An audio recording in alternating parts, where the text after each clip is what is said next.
ورحمۃ اللہ وبرکاتہ۔ الحمد للہ رب العالمین والصلاة والسلام علی اشرف الانبیاء والمرسلین وصلی اللہ علی نبینا محمد وعلی آلہ وصحبہ اجمعین۔ قال اللہ تبارک و تعالی فی کلامہ المجید اعوذ باللہ من الشیطان الرجیم بسم اللہ الرحمن الرحیم۔ الرحمن علم القرآن خلق الانسان علمہ البیان۔ عن عبد الله بن عمرو رضي الله عنهما عن النبي صلى الله عليه وسلم قال يقال لصاحب القرآن اقرأ وارتق ورتل كما كنت ترتل في الدنيا فإن منزلتك عند آخر آية تقرأها رواه الترمذي۔ عزیز طلباء، علماء کرام اور عبداللہ بن مسعود شعبہ تحفیظ جو یہاں پر چل رہا ہے، اور اسی طرح فوزان پبلک اسکول، آج بڑی خوشی اور مسرت کی بات ہے کہ ہم دور دراز سے آئے ہوئے لوگ آپ کے درمیان تشریف فرما ہیں۔ وقت کی قلت، باتیں بہت ساری ہیں، لیکن عزیز طلباء کے لیے، بچوں کے لیے چند باتیں میں سوچتا ہوں کہ بتلا دوں، سمجھا دوں، اور میں اللہ سے امید کرتا ہوں کہ رب العالمین جو میں کہوں ہم سب کو اس پر عمل کرنے کی توفیق عطا فرمائے۔ یہ مبارک دن اور یہ مبارک مجلس، اور خصوصاً وہ بچے جو اللہ رب العالمین کا کلام پڑھتے ہیں، سیکھتے ہیں، ہمارے اساتذہ کرام سیکھتے ہیں، سکھلاتے ہیں، اللہ رب العالمین نے اور خود پیارے نبی جناب محمد رسول اللہ صلی اللہ علیہ وسلم نے ایسے لوگوں کے لیے قرآن مجید پڑھنے، پڑھانے، سیکھنے، سکھانے والوں کی تو بہت ہی فضیلت ہے۔ اور یہ بچیاں ہماری جو فوزان پبلک اسکول کی ہیں، جو علم کو حاصل کر رہی ہیں، علم کی اہمیت، اس کی فضیلت کے بارے میں آپ سنتی رہتی ہیں یا بچے ہمارے سنتے رہتے ہیں۔ اللہ رب العالمین نے اس روئے زمین پر جس علم کی بنا پر ہم کو اشرف اور افضل بنایا ہے، آپ کو سن کر کے حیرانیت ہوگی، اور آپ کو اس بات کو سمجھنا ہوگا کہ پیارے نبی جناب محمد رسول اللہ صلی اللہ علیہ وسلم جو کلام لے کر کے آئے، جس کو ہم قرآن مجید کے نام سے جانتے ہیں، جو جبرائیل علیہ السلام پیارے نبی صلی اللہ علیہ وسلم پر 23 سالہ زندگی کے اندر لاتے رہے، اس کلام کو ہم سیکھتے ہیں، سکھلاتے ہیں۔ آپ نے بارہا اپنے علماء سے سنا ہوگا قرآن مجید کی اہمیت اور فضیلت، جس کے بارے میں اللہ رب العالمین نے کہا ان ھذا القرآن یہدی للتی ہی اقوم۔ اور اسی طرح جب جناتوں نے سنا، جس کے بارے میں اللہ رب العالمین نے کہا کہ قل اوحی الی انہ استمع نفر من الجن فقالوا انا سمعنا قرآنا عجبا۔ یہ قرآن مجید جس کو رب العالمین نے بیان کیا کہ لو انزلنا هذا القرآن على جبل لرأيته خاشعا متصدعا من خشیۃ اللہ۔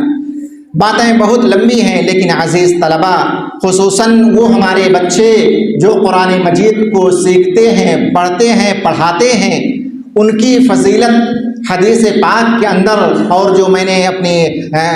کلام کے اندر یہ بات پیش کی ہے، عبداللہ بن عمرو رضی اللہ تعالی عنہما روایت کرتے ہیں کہ پیارے نبی جناب محمد رسول اللہ صلی اللہ علیہ وسلم نے بیان فرمایا کہ اللہ رب العالمین صاحب قرآن سے جو قرآن کو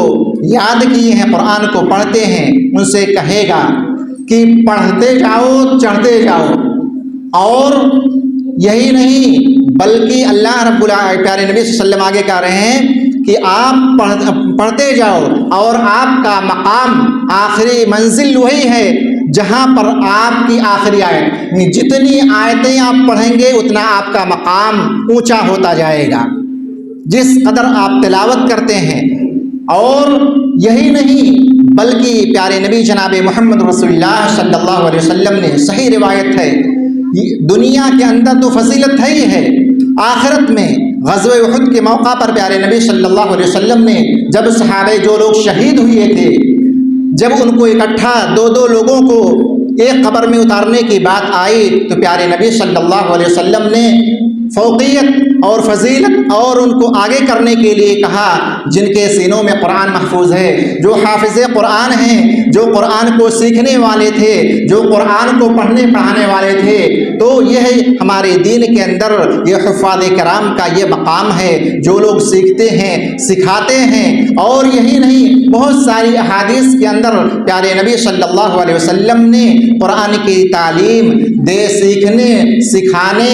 اور اس پر عمل، اور یہیں پر یہ بات میں اپنے عزیز طلباء سے اور خصوصاً جو اس مرحلے میں ہیں جو عمل کر سکتے ہیں، جن کے اوپر شرعی احکام نافذ ہیں، کہ جس طرح آپ پڑھتے ہیں اسی طرح آپ عمل کریں اپنی زندگی کے اندر، تطبیقی طور پر، عملی طور پر۔ جو آپ کے اساتذہ مثال کے طور پر نماز پڑھنا ہے، نماز پڑھنے کا کیا طریقہ ہونا چاہیے، اسی طرح دوسری چیزیں کیا ہیں، ویسے ہی جو آپ اپنے اساتذہ سے سیکھتے ہیں صحیح طریقہ، اسی طریقے سے آپ اپنی زندگی کے اندر عمل کریں، ورنہ یہی قرآن مجید میرے عزیز طلباء غور سے سنیں، یہی قرآن مجید یا آپ کے لیے حجت ہوگا یا آپ کے خلاف حجت ہو جائے گا۔ تو ایسا نہیں ہے کہ ہم قرآن مجید پڑھیں اور پھر اس کو یاد کر لیں، اس کو بھول جائیں۔ آپ جانتے ہیں کہ اس کی مثال پیارے نبی صلی اللہ علیہ وسلم نے کیا کیسے دی ہے، ایک اونٹ کی دی ہے جس کو باندھ کر کے رکھا گیا ہو، چھوڑ دیا جائے تو اس کی کیا مثال ہے،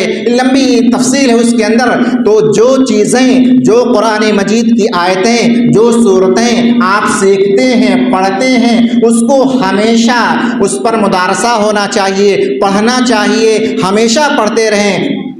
اسی طرح ہمارے یہ بچے جو فوزان پبلک اسکول کے ہیں، میں ان سے یہی کہوں گا کہ پیاری بچیاں جو آپ پڑھتی ہیں، جو آپ کے اساتذہ اور ٹیچرز آپ کو سکھاتے ہیں، اپنی زندگی کے اندر اس کو عملی طور پر، تطبیقی طور پر، مثال کے طور پر آپ کو نماز پڑھنے کا طریقہ سکھایا گیا، یا دوسرے یعنی سچ بولنا ہے، جھوٹ نہیں بولنا ہے، ایک دوسرے کے ساتھ دھوکہ دھڑی نہیں کرنی ہے، یہ ساری چیزیں آپ اسکول کے اندر ہوں تو اچھی بات کریں، سچ بولیں، اسکول کا جو نظام ہو، جو سسٹم ہو، اسی طریقے پر اپنی لائف، اپنی زندگی گزاریں۔ گھر جائیں، آپ کے والدین ہیں، آپ کے بھائی ہیں، آپ کی والدہ ہیں اور دوسرے جو رشتہ دار ہیں ان کے ساتھ، تاکہ آپ لگیں کہ فوزان پبلک اسکول کی ہمیں بچے ہیں، یہ اس کے اسٹوڈنٹ ہیں۔ اور یہ میں اپنی بات کو لمبی نہیں کرنا چاہتا، میں اللہ رب العالمین کا اس موقع پر بہت بہت شکر ادا کرتا ہوں، رب العالمین کا جس نے ہمیں یہ موقع نصیب فرمایا، اور لائق مبارکباد ہیں۔ اور میں شکر ادا کرتا ہوں شیخ منصور صاحب مدنی حفظہ اللہ وتعالى کہ جنہوں نے بڑی کوشش کی ہم لوگوں کو یہاں پہنچانے میں۔ اللہ رب العالمین کے بعد اس موقع سے جو بھی ان کے جہود ہیں، جو کوششیں ہیں، اللہ رب العالمین اس کے اندر برکت عطا فرمائے، رب العالمین برکتوں سے، اور جو ان کی اچھی سوچ ہے اللہ رب العالمین اس کے اندر کامیابی عطا فرمائے۔ اقول قولی ھذا استغفر اللہ لی ولکم ولسائر المسلمین، وصلی اللہ علی نبینا محمد وعلی آلہ وصحبہ اجمعین، والسلام علیکم ورحمۃ اللہ وبرکاتہ۔